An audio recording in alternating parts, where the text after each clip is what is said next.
Hello friends, அனைவருக்கும் வணக்கம். இன்றைக்கி வந்து பார்த்திங்கன்னா நம்ம ரெசார்ட்டில் இருக்கிற ஸ்விம்மிங் பூலுக்கு தான் வந்திருக்கிறோம். ஸோ இங்கேருந்து பார்த்தாலே நல்லா தெரியும்னு நினைக்கிறேன். ஸோ இதுதான் ஸ்விம்மிங் பூல் ஏரியா. பார்த்துக்கோங்க எப்படி இருக்குன்னு. இது வந்து பார்த்திங்கன்னா இந்த சைடு வந்துட்டு ஹோட்டல் மாதிரி இருக்குது சாப்பிட்றதுக்கு. இந்த சைடு வந்து பார்த்திங்கன்னா இதுதான் பீச்சுக்கு போகிற ஏரியா. நான் பீச்சு அந்த வீடியோவில் வந்துட்டு இது வந்து ஆட் பண்ணியிருக்கேன். ஸோ இங்கே வந்துட்டு பார்த்திங்க அப்படின்னா கூல்ட்ரிங்க்ஸ் ஏதாச்சும் நம்ம ஸ்நாக்ஸ் ஐட்டம் ஃபுல்லாமே இந்த சைடு இருக்கும். என் பசங்க எல்லாருமே அந்த சின்ன ஸ்விம்மிங் பூலில் போய் விளையாண்டுட்ருக்காங்க.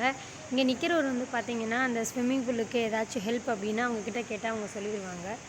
ஸோ இப்போ நம்ம போகலாம். இந்த சைடு வந்து பார்த்திங்கன்னா நான் வந்து என் பொண்ணுக்கு இப்போ வந்து பார்த்திங்கன்னா வயசு வந்து 3.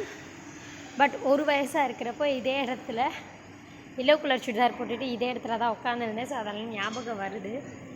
ஞாபகம் வந்ததடா அந்த நாள், ஞாபகம் வந்ததடா அப்படின்ற மாதிரி இருக்குது. ஸோ அவ்வளோதாங்க, ரொம்ப ஜாலியாக என்ஜாய் பண்ணிகிட்ருக்கோம். எங்களோட டேவை ரொம்ப ஹாப்பியாக இருக்குது. அந்த இடத்துல தண்ணி மாதிரி விழுகுது பாருங்கள், அருவி மாதிரி. கோடி அருவி கொட்டுதே அட, சாரி என் மேலே இல்லை, தண்ணி மேலே.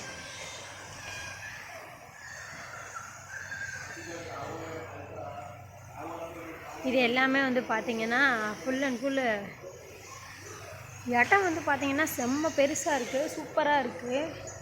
ஃபஸ்ட் டைம் வந்திருந்தப்போ பாப்பா வந்து ரொம்ப சின்ன பிள்ளைல, ஸோ அதனால் இந்த அளவுக்குலாம் ஃப்ரீயாக வீடியோ இந்த மாதிரிலாம் ஒன்றும் பண்ண முடியலை. என் பொண்ணு தான் இங்கே சவுண்டு, பயங்கரமான சவுண்டு.